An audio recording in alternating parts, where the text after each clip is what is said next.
ખૂબ સારા યુવાન આગેવાનો પણ ઘણા આમ આદમી પાર્ટીમાં આવનારા દિવસોમાં જોડાવાના છે. ચૈતર વસાવાને કોર્ટે પોતાના મત વિસ્તારમાં ન જવાની શરતે જામીન પર જેલ મુક્ત કર્યા છે. ત્યારે આમ આદમી પાર્ટીના આ લડાયક નેતા આસપાસના જે વિસ્તારો છે ત્યાં પોતાનો દબદબો વધારી રહ્યા છે અને ચૈતર વસાવાની આ મુલાકાતો આસપાસના વિસ્તારોમાં ભાજપને નુકસાન કરી શકે છે તેવા એંધાણ દેખાઈ રહ્યા છે.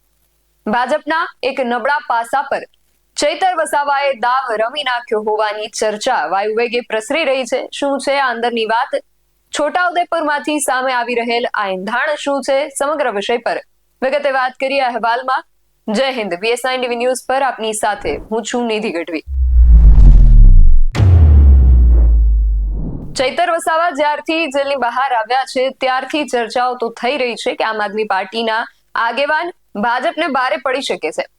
જોકે ચૈતર વસાવાને કોર્ટે પોતાના મત વિસ્તારમાં ન જવાની શરતે આ શરતી જામીન આપ્યા છે, પણ ચૈતર વસાવાએ પણ જાણે વાતને સ્વીકારીને હવે આસપાસના વિસ્તારોમાં પોતાની પકડ મજબૂત બનાવવાની શરૂ કરી હોય તેવું લાગી રહ્યું છે. ગઈકાલે આપણે જોયું હતું કે ચૈતર વસાવા છોટાઉદેપુરના ગોગબાના પ્રશ્નને લઈને મામલતદારને મળવા ગયા હતા. ત્યારે તેમની છોટાઉદેપુરની આ મુલાકાત હવે ભાજપને ભારે પડવાના વાવ આવી રહ્યા છે. કારણ છે ભાજપનું એક એવું પત્તું જે લગભગ ખરી જવાના આરે છે. હું વાત કરી રહી છું છોટાઉદેપુર તાલુકા પંચાયતના કારોબારી અધ્યક્ષ રાજેશ રાઠવાની. આ યુવાન નેતા ભાજપમાં તો છે, પરંતુ ઘણીવાર તે પોતાના જ પક્ષની કામગીરીની સામે પડતા જોવા મળ્યા છે. થોડા સમય અગાઉ આ જ લડાયક નેતાનો હુંકાર પણ જોવા મળ્યો હતો, કારણ કે તેઓ તાળું લઈને પહોંચ્યા હતા તાલુકા પંચાયતની કચેરીને તાળું મારી દેવા માટે તેઓ ત્યાં ગયા હતા. એ પછી પણ તેમનું નામ ચર્ચામાં આવ્યું હતું જ્યારે તેમણે સોશિયલ મીડિયામાં એક પોસ્ટ મૂકી હતી. આ પોસ્ટમાં તેમણે લખ્યું હતું કે મિત્રો, શું મારે બીજેપીમાંથી રાજીનામું આપી દેવું જોઈએ? અને જો હું રાજીનામું આપી દઉં તો મારે કઈ પાર્ટીમાં જોડાવવું જોઈએ?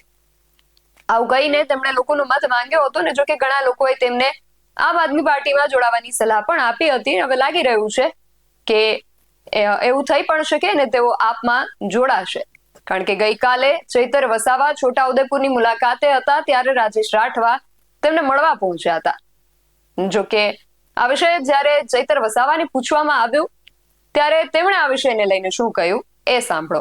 આજે પંચમહાલ જિલ્લાની ઘોગંબા તાલુકાની મુલાકાતે હતા અને ત્યાંથી પરત ફરતી વખતે છોટાઉદેપુર જિલ્લાના જિલ્લા પ્રમુખશ્રી, ઉપપ્રમુખશ્રી અને અહીંના આગેવાનો સાથે સંગઠનના આવનારા દિવસોના સંગઠન મજબૂત બનાવવાને લઈને આવનારી તાલુકા, જિલ્લા અને નગરપાલિકાની ચૂંટણીઓને લઈને એક ચર્ચા માટે અમે બેઠા હતા અને ખૂબ સારા યુવાન આગેવાનો પણ ઘણા આમ આદમી પાર્ટીમાં આવનારા દિવસોમાં જોડાવાના છે અને સરપંચો પણ ઘણા ઉત્સુક છે. ત્યારે આવનારી તાલુકા, જિલ્લા પંચાયતની તમામ બેઠકો પર આમ આદમી પાર્ટીના પોતાના સ્વતંત્ર ઉમેદવારો રહેશે અને પૂરી તાકાતથી આમ આદમી પાર્ટી પૂરા ગુજરાતમાં લડશે. અને અમને પૂરી આશા અને અપેક્ષા છે કે આવનારા દિવસોમાં તાલુકા, જિલ્લા પંચાયતોમાં પરિવર્તન આવશે અને ઘણી ખરી જિલ્લા પંચાયતો, તાલુકા પંચાયતો અને નગરપાલિકામાં આમ આદમી પાર્ટીની સ્વતંત્ર બોડી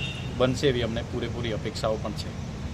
સાહેબ, આજે રાજેશભાઈ લગામીવાળા જે છે કારોબારી અધ્યક્ષ, એ આપની મુલાકાતે આવ્યા હતા, તો એવો આપ પાર્ટીમાં જોડાશે? આજે જે અમારો કાર્યક્રમ ઘોગંબા ખાતે હતો એમાં બિન રાજકીય કાર્યક્રમ હતો. એમાં કોંગ્રેસના પણ ઘણા અગ્રણીઓ, જે આપણા પૂર્વ મંત્રી, કેબિનેટ મંત્રી, જે કાયદા મંત્રી હતા જાંબુઘોડાના, એ પણ અમારી સાથે હતા. ઘણા કોંગ્રેસના આગેવાનો, ઘણા ભાજપના આગેવાનો, જે લોકો સમાજની સાથે અન્યાય થતો હોય કે કોઈ પણ વર્ગ સાથે અન્યાય થતો હોય અને પોતાનો અવાજ ઉઠાવવા માગતા હોય છે, એવા ઘણા લોકો અમારી સાથે આજે હતા. ત્યારે જોડાવાની કે એવી કોઈ વાત નથી થઈ, પણ ક્યાંય પણ અન્યાય થાય, કોઈની સાથે પણ વહીવટી તંત્ર કે કોઈ પણ લોકો અન્યાય કરે તો અમે બધા એક થતા હોય છે. અનેક પ્રોગ્રામો એના અમે અહીંયા આવીએ તો પ્રોફેસર અર્જુનભાઈ રાઠવા અમારી સાથે હોય, સુખરામભાઈ રાઠવા હોય, એ જ પ્રકારે ભાજપના પણ ઘણા આગેવાનો અમારી સાથે હોય છે. એટલે એના ભાગરૂપે આવ્યા હશે, પણ આવી જોડાવા બાબતની કોઈ અમારી ચર્ચાઓ નથી થઈ. તો ચૈતર વસાવાનું તો એવું કહેવું છે કે આ કામગીરી કોઈ રાજકીય મુદ્દા સાથે નથી કરવામાં આવી, પરંતુ રાજકીય વર્તુળોમાં આ મુલાકાતને લઈને ઘણી ચર્ચાઓ જાગી છે. આમ આદમી પાર્ટી ગુજરાત જોડો અભિયાન તો ચલાવી રહી છે, પણ સાથે સાથે કોંગ્રેસ અને ભાજપ તોડો અભિયાન પણ ચાલી રહ્યું હોય તેવું લાગી રહ્યું છે. માટે હવે ચૈતર વસાવા અને રાજેશ રાઠવાની આ મુલાકાત બાદ હવે આગળ શું થશે એ વિશે તમારું શું માનવું છે? અમને કમેન્ટ કરીને ચોક્કસથી જણાવજો. આવા જ વધુ અહેવાલો સાથે મળતા રહીશું. તમે મારી YouTube ચેનલને સબસ્ક્રાઇબ કરવાનું અને અમને Facebook અને Instagram પર ફોલો કરવાનું ભૂલશો નહીં. બાકી અવનવી અપડેટ્સ માટે આપ જોતા રહો PSIN TV ન્યૂઝ. નમસ્કાર.